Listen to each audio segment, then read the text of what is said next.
Halo guys, selamat datang di YouTube channel gua. Ini adalah video pertama dan kali ini gua ngundang teman baik gua untuk ngobrol bareng, untuk ngulik bareng persahabatan kita, pertemanan kita, dan bagaimana sih sebenarnya temen gua ini sama gue ini bisa sampai di Manila. Kita langsung panggil saja Margareta Tobing. Apa kabar deh? Puji Tuhan, baik. Baik, oke. Lu kenal gue dari kapan sih, Ted? Kalau tahu dari sebelum 2018, tapi kalau kenal sampai temenan sampai deket dari 2018 Mei. Nah, begitu lama ya kita kenal, tapi gue nggak pernah tahu gimana sih lu bisa awal mulanya ke sini. Ya, apa sih motivasi lo mau ke Manila? Kenapa mesti Manila? Kenapa yang bikin lo pengen banget ke sini? Karena pertama sebenarnya nggak kalau untuk pengen jalan ke Manila nggak pernah tersirat kan, tapi karena pacar aku ada di Philippines, terus keluarganya juga banyak di sini, jadi balik sini tuh visit dia doang. Oke, itu kapan?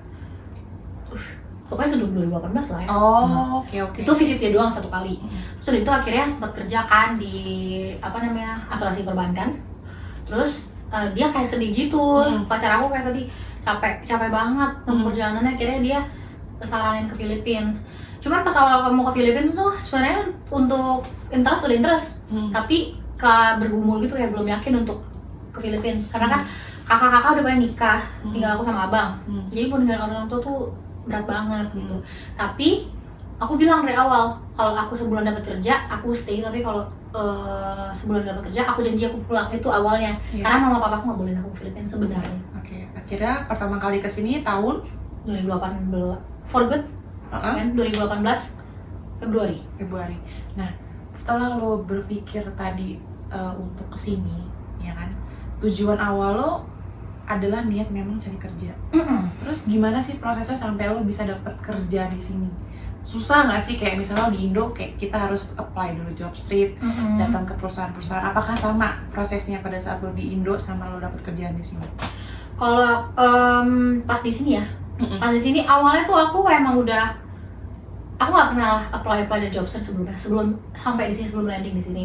Jadi aku cuman berharap digait sama pacar aku, karena kan dia yang lebih berpengalaman dan dia tahu daerah-daerah sini kan, jadi udah ngarepin dia aja lah gitu buat nge-guide. Cuma BTW naik apa? MRT? Apa? Grab? Jangan sedih, naik bus, naik MRT juga, segalanya. Perjuangannya nggak mudah, say. Tapi sebelum landing sini tuh ya, nggak cuma langsung terbang nyampe. Aku tuh sempat tinggal pesawat satu kali, dan besoknya beli lagi. Aku nggak ada duit. Kok bisa ketinggalan? Jadi waktu itu sebenarnya aku tuh udah berangkat on time. Cuman waktu itu nggak salah tuh di area bandara ada jembatan roboh kan, jembatan apa gitu roboh. Tapi karena nggak dianggap itu bencana nasional apa bencana apa gitu deh, pokoknya bencana alam. Nggak dianggap bencana alam ya. Akhirnya keterlambatan aku itu tuh nggak ditunggu atau nggak ditoleri, jadi aku yang ketinggalan aja. Sementara yang nggak bisa refund, nggak bisa. Sementara yang roboh itu tuh akses aku, akses dari daerah aku.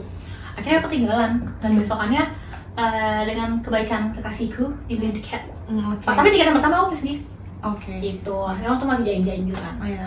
Terus udah gitu, akhirnya nyampe lah di sini. Awalnya ke sini tuh nggak mau langsung running cari kerja karena pengen pacaran dulu, pengen santai dulu kan. Karena bener-bener capek tuh kerja di Jakarta. Udah, singkat cerita, karena tiba-tiba di 2 minggu pertama pacar aku dikasih tahu sama perusahaan yang lama bahwa tiket untuk marketing dia nggak diterusin. Langsung lah bakar jenggot, langsung cari, takutnya sama lumpuh kan. Terus ya itu yang kayak tadi kakak bilang, naik bus, naik MRT, semuanya deh.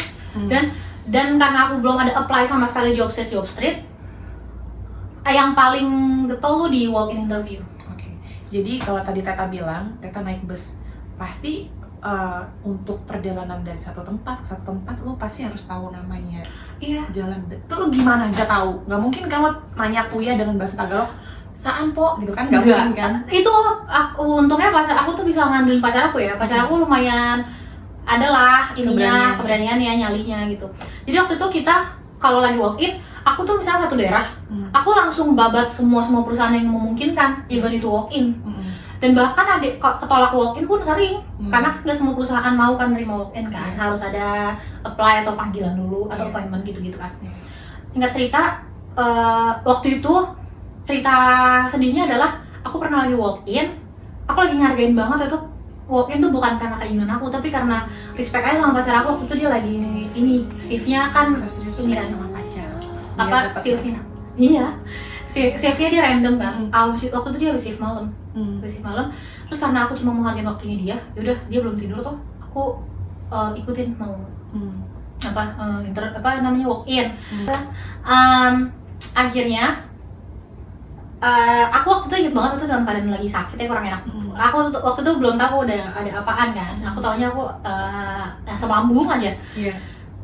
Dalam keadaan panas-panas dan lagi sakit gitu, aku cuma berusaha ngargain dia. Kira aku interview. Terus tiba-tiba pas kita mau arah pulang dia bilang gini, di building ini ada company ini kamu coba deh, kalau kamu jebol itu lumayan gitu. Karena dia tahu lah apa industri itu lumayan lah duitnya gitu kan. Aku coba nggak sepenuh hati sebenarnya, cuma buat oke, gue hargai lo gitu kan, biar nggak sia-sia lah waktu nggak tidur lo gitu. Ternyata waktu itu di perusahaan nggak terima walk in, aku udah ditolak, nggak terima, aku udah mau pulang, yang penting udah kejawab aja penasarannya. Tiba-tiba kita udah keluar pintu resepsionis, ada tiba-tiba orang di dalam itu panggil, mau ngapain gitu kan. Oh kita mau apply bla bla bla buat ini apa, market apa bla bla bla gitu kan. Sudah itu, oh udah tunggu dulu ya, kamu tunggu sampai jam segini bisa nggak? Udah gitu, oh beneran nih, yaudah boleh. Singkat cerita, itu baru pertama kali ke situ, langsung diinterview sama itu perusahaan lumayan gede loh. Aku tahu perusahaan kasih tahu. Aku diinterviewnya sama anak owner. Jadi akhirnya aku diinterview, aku nggak expect kak, karena aku ngerasa aku newbie banget kan, dan aku ngerasa aku belum bagus-bagus banget lah gitu. Cuman yaudah aku do my best aja. Habis itu malah aku jebolnya di situ. Gitu. Jadi buat teman-teman yang nggak tahu, jadi gua itu juga mencoba di perusahaan yang sama, cuman nggak lolos. Dan dia pertama kali sini coba di perusahaan yang menurut gua sih udah lumayan, dan dia berhasil, itu puji Tuhannya Tete ya. Dan di tahun berikutnya gue coba lagi dan masuk, dan akhirnya kita satu kantor ya Tete ya. Itu yang awal dekat ya kan. Dan dari situ memang kita nggak terlalu dekat ya kan? Gak langsung. Setelah deket banget itu pada saat lo sering ini bukan sih buat ayam penyet itu pas kita dari dekat banget, enggak ya? Kalau nggak salah, iya kayaknya sih. Ya kan? Enggak, semenjak satu shift. Oh iya, kita pernah satu shift, dan jadi kita di working station tuh ngobrol terus. Iya. Dan satu hal yang gue suka sama dia dan nggak pernah gue bosen adalah pada saat dia selalu menceritakan bagaimana spiritual journey yang membuat gue kayak nggak bosen. Dan setiap dia cerita itu titik komanya selalu sama, dan kayak gue selalu merinding. Ini nggak bohong, beneran. Jadi gue pengen tanya lagi nih Ted. dan gue pengen lo coba ceritain kembali bagaimana lu. Jadi gue gini guys, gue pernah nginep di rumah dia seminggu, dan gue selalu lihat dia tiap pagi itu yang pertama kali dia berdoa dulu, dan itu rutin setiap pagi. Gue pikir paling ada pertama doang, tapi gue diem, ya kan? Ya maksudnya dia pertama kali berdoa, terus dia cek handphone baca kitab, tapi gue nggak diajak. Soalnya aku nggak punya ini. Gue nggak diajak gitu, gue kayak nggak dianggap gitu. Ayo kak doa pagi gitu, misalnya kayak ayo kak doa bareng nggak gitu, kayak gue ya tapi ya udahlah, mungkin karena gengsi kali ya atau gimana? Bukan, takutnya kayak nih orang ngatur-ngatur banget sih, gue harus ngikutin rutinitasnya gitu kan. Itu kan panggilan iman masing-masing kan. Ya, tapi sekarang nawarin dong kan ya, cara berdoa kita sama. Tapi kan udah masa FDM aku bilang sama kakak kak kalau ini berdoa dulu tahu gitu. Aku kan nggak mungkin kayak kak kalau ini berdoa dulu, kesannya gue mau berdoa banget. Nggak, ini pemberantaman ini cuman ngobrol biasa doang. Nah, dan setiap kali gue main ke rumah Teta, yang selalu bulat adalah ketika dia sampai rumah cuci tangan, cuci kaki, kan, terus dia tuh langsung duduk cari tempat tuh berdoa, dan nggak pernah namanya kayak berdoanya bukan kayak gini 1 menit udah kelar, enggak, dia bisa berdoa tuh 3 menit lebih ke atas, bener nggak teh? Bisa Ya kan. Nah, gue tuh penasaran banget sama gimana sih lu bisa sampai buat itu jadi kayak rutinitas yang buat kayak nafas kehidupan lo, Ted? Pasti kan nggak mudah kan, kayak misalnya tiba-tiba bangun terus kayak langsung inisiatif langsung berangkat berdoa. Ada yang misalnya lihat kiri kanan dulu atau ngapain, tapi lo langsung berdoa. Coba lo ceritain deh secara detail gimana lo bisa membuat itu hal yang rutin. Kalau itu kan kayak menurut biasa aja, bisa karena biasa kan. Cuman dulu tuh kalau aku boleh agak review, aku ingat dulu tuh papaku selalu bilang kalau bangun tidur jangan langsung nyari apa-apa sebelum kamu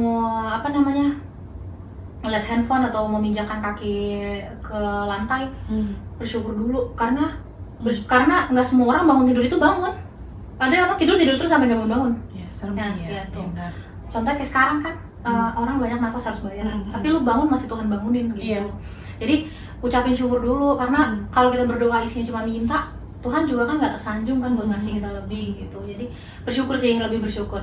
Jadi semakin kita kayak gini aja lah, berdoa tuh kayak lu tiap hari mau ngeliat bokap lo, nyokap lo dalam keadaan baik, sehat, ajak ngomong gitu. Jadi lebih ke ini sih, report tiap hari kayak. Jadi kalau kayak bisa gitu. gue ambil kesimpulan bahwa lo tuh karena terbiasa dan itu buat lo jadi ya kayak napas kehidupan lo. Iya, butuh kebutuhan.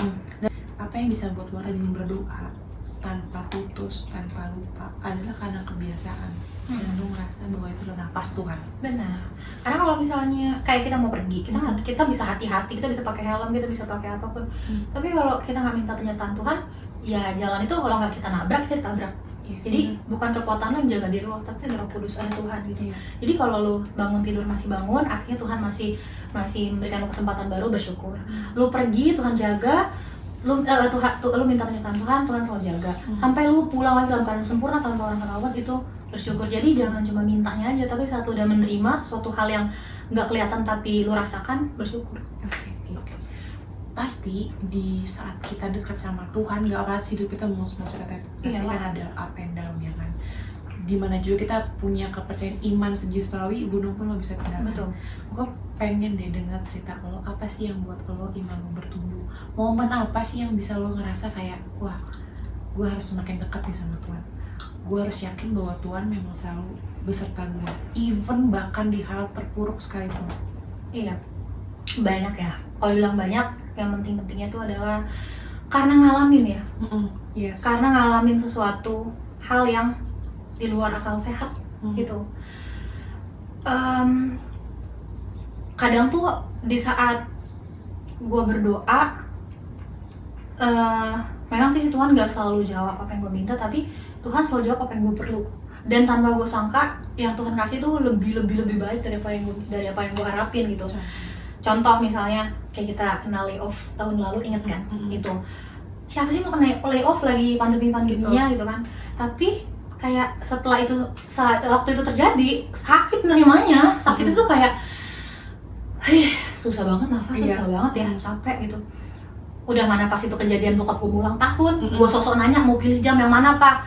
Udah sosok gue bilang pilih aja yang paling mahal gitu, cuma buat pride sebagai anak bisa ngasih. Hari-hari ulang tahun gue malah kena layoff, sedih banget kan. Tapi ternyata Tuhan bilang, Tuhan aja bisa ahli mengubah kutuk jadi berkat. Artinya Tuhan juga bisa ubah masalah lu jadi batu loncatan untuk lu tuh level up. Ngerti kan?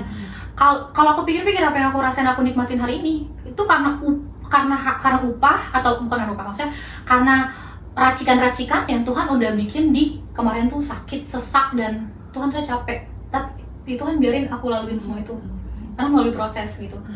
Setelah itu terjadi, aku baru ngerti, oh gini ya Tuhan gitu. Tapi kalau pas kita jalannya kan kayak, kesannya Tuhan jahat banget ya, Tuhan gini ternyata pas kita lagi gak siap-siap ya, padahal Tuhan tuh selalu punya tujuan. Iya. Memang susah buat bersyukur dan bilang Tuhan baik saat sesak itu ada, tapi tetap aja bilang Tuhan Engkau baik. Kadang orang mudah untuk bersyukur saat keadaannya baik, tapi nggak susah untuk menyanjung Tuhan saat keadaannya nggak baik. Padahal itu perlu. Tanpa lu sadar, sebenarnya segala sesuatu yang baik ataupun buruk yang Tuhan izinkan terjadi, itu satu racikan Dia buat bawa lu ke fase yang lebih tinggi. Iya. Nggak gampang emang ngelakuinnya, ngomongnya gampang. Tapi saat itu lewat, lu akan baru ngerti. Benar. Dan kita sering cerita kan Ted, gimana sering mengulang kayak kita tuh dulu layoff begini, sekarang kita udah bisa dapat pekerjaan lagi. Iya. Dan puji Tuhannya kita membuat kita jadi iman kita bertumbuh. Iya bener banget. Dan nggak cuma iman kita bertumbuh ya, tapi secara manusiawi gitu, nggak bokis juga. Bukan cuma iman lo iman lo bertumbuh karena lo mengalami mujizat itu kan.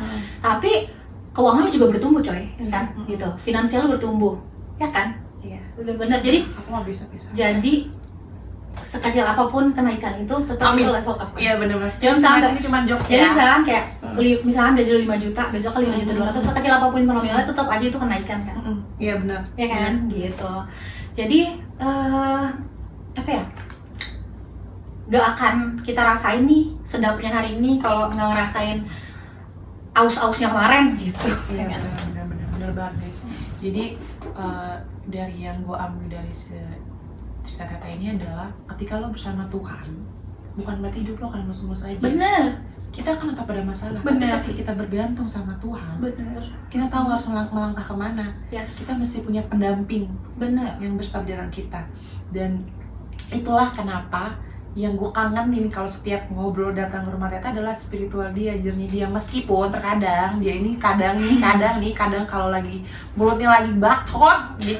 Dan itu gue nggak menganggap itu suatu hal yang jelek ya, karena gue seneng dibacotin gitu loh, daripada yang manis di depan taunya belakangan jahat di belakang. Mendingan. Tapi gue belum ada teman kayak gitu, belum ada. Dia itu yang tipe yang to the point sama gue. Nah, gue kan nggak kayak gitu Ted, ya kan? Iya.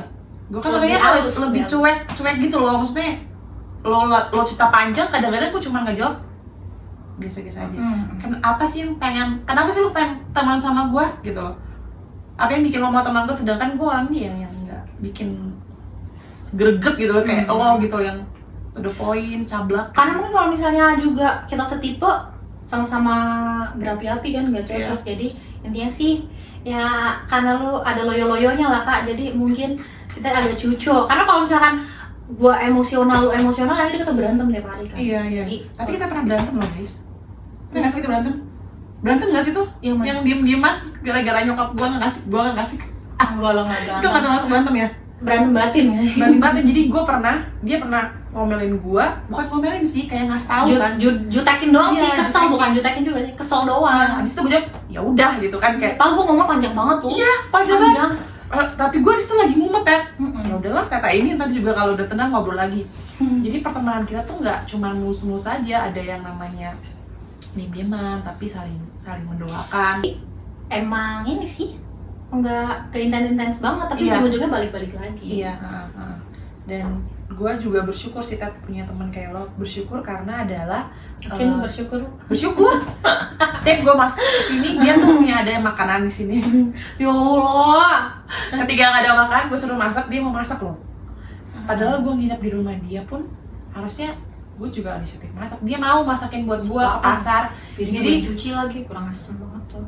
Gue cuci. Itu ya pas nasi dulu tumpahin ke bawah tuh. Mana ya? Kita makan ketoprak, apa tuh yang tumpah? Udah pokoknya gitu. Lupa gue. Tapi gue nggak enggak lo Ted. Ini jangan dikit. Yang mana sih Ted? Yang mana? Yang lu ada remah-remah apa gitu, lu males. Dia boleh nggak gue jatuhin, tapi ngomongnya sampai dijatuhin kotorannya. Mana anjir, gue lupa. Oh, Dan sama skip orang. aja lah, Oke, nggak oke. mungkin. Satu-satunya orang yang kerja di tempat gua dudukin bantal siapa? Lu kan? Ini off record aja ya. Iya. Gue beneran nggak inget loh. Ih beneran Yang Kak. mana? Yang kata apa? Kita makan ketoprak. Oh iya Sama bener. sampahannya, lu bilangnya, "Deh, boleh nggak sih nih gue jatuhin di sini?" Tapi lu ngomongnya sambil lu jatuhin ya ngapain? Oh, iya bener. Kata gue, "Ya udah ya, ntar gue bersihin karena udah lu jatuhin." Ya gue inget banget yang mas gue pokoknya. Aduh ya ampun. Ya bener. Terus nih Ted, udah berapa menit Jen? 5. Karena yang gue tahu energi gue cuma di situ, Kak. Iya nggak sih? Iya, masih banyak sih. Bisa sih. Tapi lu kenapa nanya bersih-bersih sama pasar? Mungkin gue bisa. Iya kan? Itu doang. Passion gue apa lagi? Sekarang coba gue mau nanya sama Kanovita. Kenapa lo mau bertahan temenan sama gue? Karena dia jago masak. Udah gitu doang. Setiap masakan dia selalu gue suka. Ikan gue jujur. Oke. Tapi mah cuma itu nggak menarik. Iya banget hidup gue. banyak. Nggak menarik banget hidup gue. Hah? masih banyak. Terus yang satu lagi, the poinnya dia kalau dia nggak suka dia ngomong langsung sama gue. Jadi ya meskipun sakit di awal kayak gitu kan, tapi memang bener, nggak ada yang kayak apaan sih, nggak yang kayak ada ngebanyol gitu, nggak, tapi memang bener gitu. Dan satu hal yang sama gue masih mau berteman sama dia, setiap gue ngobrol sama dia, spiritual dia selalu menginspirasi gue untuk semakin lebih dekat lagi sama Tuhan. Dan itu terjadi setiap gue bertemu sama dia, ada aja obrolan dia, bahkan yang diulang-ulang pun gue merasa kayak langsung kayak gitu loh, Ted, kayak gue bosan ya cerita. Enggak. Waktu pacar gue aja nih gue ceritain, sampai pacar gue suka gini, iya sayang, iya. Tapi kamu udah 1000 kali ceritain sama aku. Meskipun dia aja bosan. Iya, meskipun gue tahu itu alurnya abisnya lo pasti bakal ceritain ini. Gue tahu nih koma titik ini. Tapi gue tetap kayak ya Ted, bener Ted, Tuhan baik. Pada saat lo cerita yang lo selesai di operasi, sebelum operasi, itu gue masih tetap kayak gila, Tuhan tuh baik banget Ted sama lo, Ted. Iya, banget. Dan lo cerita ke gue berkali-kali. Iya, iyalah itu, bayangin aja ya. Iya, cerita lagi gue jadinya ntar, bosan kan lu? Enggak, ini buat memori gue coy. Iya, gini aku cerita ya, jadi karena dibahas ke situ, emang Tuhan tuh baik banget, baik banget, titik gitu. Waktu aku Tuhan baik banget pada saat lo dikasih masalah. How come gitu loh, Ted? Coba gue tanya, kenapa lo bisa bilang Tuhan baik? Padahal lo bukan dikasih masalah sama Tuhan ya. Pada saat lo ada masalah nih, setan nih kasih datang nih, kayak pada saat si Ayub kan anak-anaknya dibunuh, terus semua ternak-ternaknya dihabisin, ya kan? Apa yang bikin lo bilang Tuhan tuh baik banget padahal lo satu lagi masalah gitu? Karena kalau pas jalan itu memang berat Kak, tapi ya balik lagi ya, apa yang kita baru akan ngerti setelah itu lewat gitu. Dan kita nggak akan ngerti kalau itu nggak kita laluin, ya nggak sih? Benar. Jadi memang harus, kasarnya gini, pahit pun itu lo rasain, jalanin. Karena nggak ada, aku kalau boleh kutip kata-katanya yang pernah aku dapetin, nggak ada emas yang indah itu kalau nggak dilebur.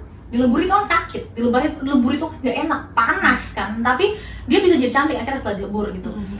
Waktu kakak tahu kan dulu aku waktu kerja sering banget dulu sakit. Iya. Pergantian shift dikit sakit. Aku dulu cuma berpikir, pasti ini aku memang daya tahan tubuh lemah, imunnya lemah gitu-gitu. Sampai akhirnya mungkin tubuh aku tuh kayak udah klimaks dan udah nggak bisa mentolerir lagi apa yang tidak beres dari diri aku. Ternyata aku ada kelainan struktur anatomi. Kakak tahu kan bil ini aku berapa? Ya kan? Iya. Itu luar biasa sih, Ted. Gila banget. Pengeluarannya itu semua berkat Tuhan sih, Ted. Banget, ya kan? Kak, banget. Aku nggak se-prepare itu loh. Sampai sekarang ini gue nggak pernah ngeliat lo sakit, Ted. Nggak pernah? Iya. Padahal dulu dalam 1 minggu selalu. Iya. Dalam sebulan paling tidak selalu. Sakit, demam is my middle name. Tapi kemarin lo terakhir cerita nama gue sakit. Demam. Kayak mau sakit tapi nggak jadi demam gitu. Oke. Dan lo kayak baru-baru habis vaksin juga kan. Tapi kalau benar-benar sakit kayak dulu kayak panas, nggak nafsu makan, muntah-muntah, nggak pernah. Sejak Februari 2020 sebelum kita dapat lockdown ini nggak pernah lagi. Bayangin Tuhan bikin aku ketahuan ada kelainan struktur anatomi 1 bulan sebelum lockdown. Aku masuk rumah sakit 1 minggu. Bener sebelum lockdown. Aku masuk rumah sakit 1 minggu. 1 hari aku dicek-cek segala macam, besokannya langsung tindakan. Coba lo bayangin, lo tiba-tiba dioperasi pada saat lockdown. Itu lebih ribet lagi kan, Ted? Bukan masalah lockdown ya, rumah sakit tetap buka. Tapi bagaimana mungkin aku bisa ngadepin masa pandemi saat aku sakit? Itu kan jatuhnya aku kayak punya penyakit bawaan kan, nggak normal. Yang ada aku orang pertama mungkin kena COVID. Iya. Tapi Tuhan kayak udah sembuhin aku dulu untuk ngadepin masa pandemi yang panjang ini. Jadi imun aku lebih stabil. Dan pada saat itu, aku pun kaget karena singkat ceritanya waktu aku di ultrasound kan, pas di ultrasound tuh kayak ada benda asing tapi nggak kelihatan, kayak dia entah terlalu kecil kan, entah terlalu besar, kayak samar-samar gitu. Akhirnya aku di CT scan ternyata ada massa di dalam perut aku yang menggencet ginjal aku yang kanan. Belakang atau dekat ginjal aku? Dekat ginjal. Jadi ginjal aku harusnya normal, tapi karena ketonjok gitu sama si massa itu, jadi ginjal aku nggak normal, kejepit gitu ya? Iya. Dan kalau teman-teman yang udah tahu, kalau belum tahu itu berat massanya 250 gram. 1/4 kilo dalam perut aku selama bertahun-tahun.